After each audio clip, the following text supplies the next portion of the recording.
In an interview with a German newspaper, NASA Administrator Bill Nelson expressed his concerns over China's aim in space and said that China would claim ownership over Moon and stop other countries from exploring it. But China immediately denounced the claims as a lie. Legally, China and any other country cannot take over Moon because it is against current international space law.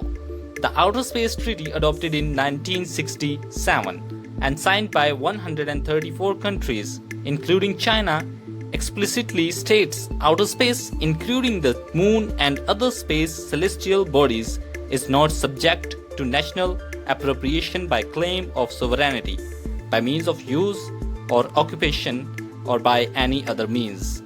Although this law stops countries from claiming space celestial bodies, but not individuals, and this opportunity was utilized by this American entrepreneur, Dennis Hope.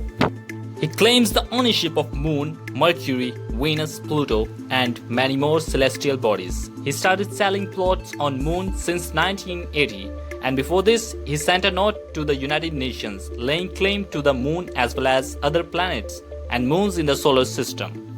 Dennis has made a tidy fortune by selling deeds to plots on Moon and other celestial bodies and has earned millions of dollars.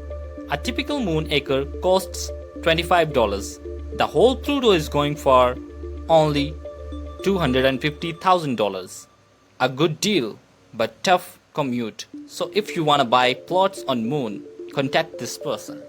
Space lawyers dispute the existence of Hope's loophole, and UN never acknowledged his claim. Hope said, "I wasn't asking their permission. I was merely informing them for what I was doing."